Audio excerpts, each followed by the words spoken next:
हागे महाराष्ट्र राज्य शासकीय पाणी पुरवठा कंत्राटदार संघटना यांच्या वतीने मोर्चा काढला गेला आहे। त्या मोर्चेमध्ये अनेक विदर्भाचे सगळे कंत्राटी कामगार आहेत, कंत्राटी संघटना आहे, जे कंत्राटदार आहेत, जे ठेकेदार आहेत ते त्यांच्या वतीने मोर्चा काढण्यात येत आहे। त्यांचे जो निधी आहे तो देण्यात येत नाही। अनेक वेळा त्यांना महाराष्ट्र राज्य शासन असो किंवा केंद्र सरकार असे केंद्र सरकारकडून बळगवले जाते, त्यांच्याकडून कामं करून घेतल्या जाते, पण तरी सुद्धा यांना कुठेही त्या काम केल्याचे निधी मिळत नसल्याचा यांचा आरोप आहे। आणि याच सगळ्यासाठी हे लोक मार्च काढला यांनी। आपण यांच्याकडून समजून घेऊया। दादा काय सांगाल तुम्ही कुठे चालला तुम्ही मार्च घेऊन? हा मार्च संविधान चौक ते मार्च हा हैदराबाद हाऊसला चाललेला आहे। आता त्यावर पोलीस हैदराबाद काय तुमच्या नेमक्या मागण्या आहेत? आम्ही जलजीवन मिशनची कामे करणारे कंत्राटदार या ठिकाणी नागपूर नगरीमध्ये जमलेलो आहोत। स्पेशली विदर्भातील सर्व कंत्राटदार आहेत आणि आमची मागणी जलजीवन मिशनचे कामं जे आम्ही करून ठेवले 2-2.5 वर्षापासून आम्हाला 1 रुपये 2-2.5 वर्षापासून आम्हाला 1 रुपया मिळाला नाही, म्हणून हे आंदोलन करण्याची या ठिकाणी वेळ आलेली आहे।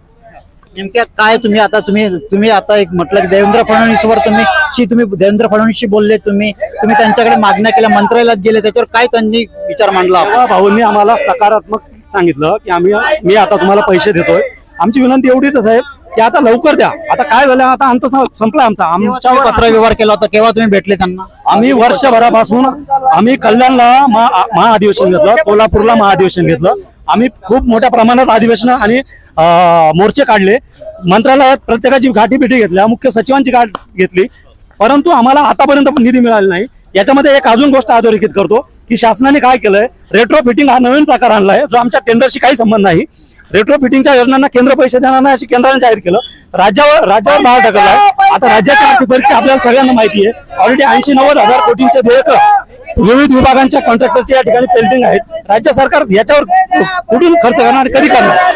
काही कंत्राटदारांनी आत्महत्या सुद्धा केली आहे। आमचा हर्षल पाटील नावाचा बंधू होता, त्यांनी आत्महत्या केली, 4 लोकांनी आत्महत्या केल्या। आता आम्हाला आत्महत्या करण्याची वेळ आलेली आहे, कारण आमचे घराचे हप्ते, आमचे गाड्यांचे हप्ते, आमच्याकडे लोकांचं देणं घेणं इतकं वाढलं की आता मेंटली आम्ही स्ट्रेस मध्ये आलो। याच्यानंतर तुम्ही आझाद मैदानावर आंदोलन करणार आहात आणि सगळे जे लेबर आहे, तुमचे जे काही पारिवारिक लोक आहेत, काय झालंय बघा, आता आमच्याकडे जे कामं करणारे लोक आहेत त्यांना आम्ही 2 वर्षापासून पैसे देऊ शकत नाही। ते घरी येऊन आमच्याकडे बसतायत, त्यांचे मुलं बाळ उघड्यावर पडले, त्यांच्या शिक्षणाचा प्रश्न, आमच्या मुलांचा शिक्षणाचा प्रश्न किती सहन करणार? आम्ही त्यांना सांगितलं, ते पण लोक आम्हाला म्हटले की आपण एकत्र आंदोलन करू, सरकार पैसे देत नाही। आम्ही तर काही कुठून आता दरोडे टाकून त्यांना पैसे नाही देऊ शकत, आम्ही आमचे पैसे लावले कामांना। तुम्ही म्हटलं की निवडणुका आमच्या भरोशावर केल्या जातात, निवडणुका आमच्या भरोशावर केल्या जातात आणि आमच्याकडून कामं करून घेतात, आमच्याकडून कामं करून घेतलेली आणि आज आम्हाला पैसे आम्हाला उघड्यावर टाकलेलं आहे। आम्ही कामं कोणाचे केले, शासनाचे केले, सरकारचे केलेले आहे आणि हे सगळे कामं केल्यानंतर आज आमचे पैसे कुठे आहे? आमचे घर मोकळ्यावर आलेले, आमच्या घरी नोटिसेस लागलेले आहेत, त्याला काय करायचं? आपलं घर बरबाद झालेले आहेत, कुठे जायचं आम्ही? आता कुठे जायचं? कुठे मुलाबाळांचा प्रश्न कसं शिकवायचं मुलाबाळांना?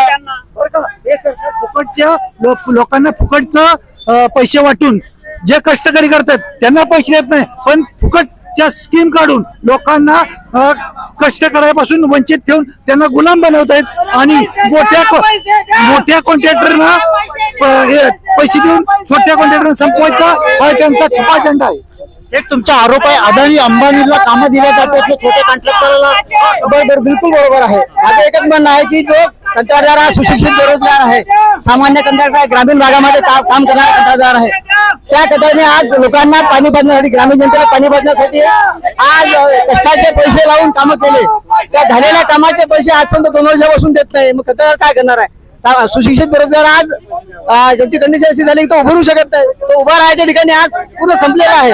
त्या परिस्थितीमध्ये सरकारने विचार करावा, ग्रामीण जनतेला जर खरंच पाणी पाजायचं असेल, त्यांच्या तोंडामध्ये पाणी द्यायचं असेल तर आमच्याकडे जे उर्वरित कामे आहे पैसे देऊन आमच्याकडे पूर्ण कामे करून घ्यावे, अन्यथा आहे त्या स्थितीमध्ये आम्ही आता कामं थांबवणार। एकूणच आपण पाहिलं की कंत्राटदाराकडून कामं करून घेते शासन, पण या लोकांचे जे निधी असतात, यांच्या मागे जे लेबर असतात, परिवार असतात, यांच्याकडे कामं करण्याकरिता जे पैसे लागतात ते पैसे यांना मिळत नसल्याचं यांचं म्हणणं आहे.